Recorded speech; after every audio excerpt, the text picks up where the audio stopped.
அஸ்ஸலாமு அலைக்கும் வரஹ்மத்துல்லாஹி வபரகாத்துஹு. அன்பார்ந்த இஸ்லாமிய சொந்தங்களே மற்றும் போட்டியாளர்களே, நாம் எதிர்வரக்கூடிய முஹர்ரம் மாதத்திலே மிக அழகான போட்டி ஒன்றை நாம் ஏற்படுத்தி இருக்கின்றோம்.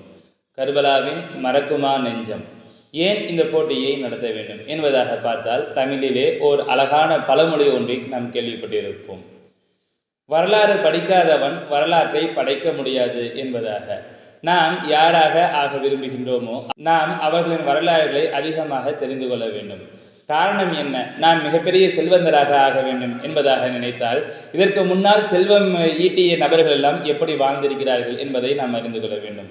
நாம் மிகப்பெரிய சாதனையாளராக ஆக வேண்டும் என்றால் அவர்களுடைய வரலாறுகளை நாம் அறிந்து கொள்ள வேண்டும். அதே போன்று நாம் மிகப்பெரிய தியாகியாக, இஸ்லாத்தின் ஒரு உண்மையான முஸ்லிமாக மாற வேண்டும் என்பதாக இருந்தால், இது போன்ற தியாகிகளின் வரலாறுகளை நாம் அறிந்து கொள்ள வேண்டும்.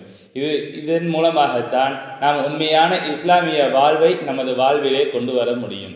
இதுதான் நிதர்சனமான உண்மை.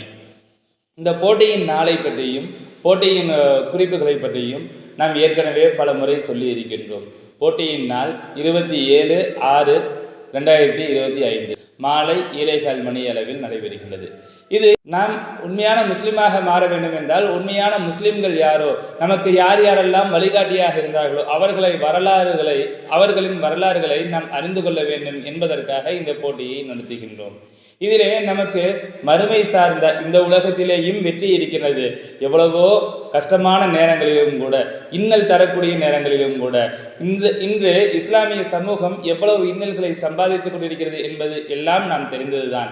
இது போன்ற நேரங்களில் கூட இஸ்லாமிய நெறிகளோடு ஒரு மனிதன் எவ்வாறு ஒழுக்கமாக வாழ வேண்டும், பிற நபர்களிடம், தன்னை அடிக்க வந்தவர்களிடம் கூட எவ்வளவு மனித நேயத்தோடு நடந்து கொள்ள வேண்டும், அந்த நேரத்தில் கூட இஸ்லாமிய மரபு தவறாமல் நாம் எப்படி நடந்து கொள்ள வேண்டும், நம்மை இம்சிப்பவர்களிடத்திலே நம்முடைய வாழ்வு, நம்முடைய குணம், அனுகூலம் எல்லாம் எவ்வாறு இருக்க வேண்டும் என்பதை எல்லாம் இந்த கர்பலாவின் வரலாறின் மூலமாக நாம் மிக தெளிவாக தெரிந்து கொள்ள வேண்டும். இதை படிப்பதனால் அது மீண்டும் மீண்டும் படிக்க படிக்க நமது குணங்களாக, நம்முடைய வாழ்வியலாக மாறும் என்பதிலே எவ்வித சந்தேகமும் இல்லை.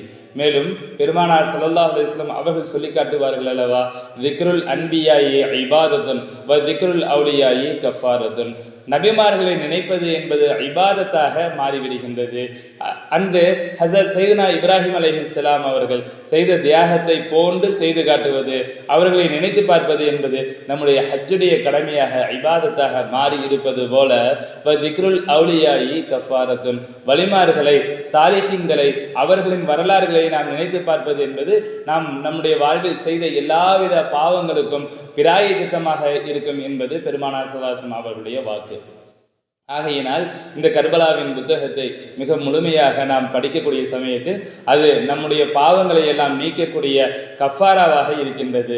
மேலும் இந்த உலகத்தில் நமக்கு ஆர்வம் வர வேண்டும் என்பதற்காகவும் நாம் பரிசு தொகைகளை எல்லாம் நாம் வழங்க இருக்கின்றோம். முதலாவது பரிசாக 5000 ரூபாய், இரண்டாவது பரிசாக 3000 ரூபாய், மூன்றாவது பரிசாக 1000 ரூபாயும் மற்றும் கலந்து கொண்ட 5 நபர்களுக்கு ஆறுதல் பரிசுகளும் வழங்க இருக்கின்றோம். இன்ஷா அல்லாஹ் முழுமையாக இந்த போட்டியில் கலந்து கொள்வோம், வெற்றி பெறுவோம். வல்ல நாயன் நம் அனைவருக்கும் துணை புரிவானாக. ஆமீன். வல்ஹம்துலில்லாஹி ரப்பில் ஆலமீன். அஸ்ஸலாமு அலைக்கும் வரஹ்மத்துல்லாஹி வபரகாத்துஹு.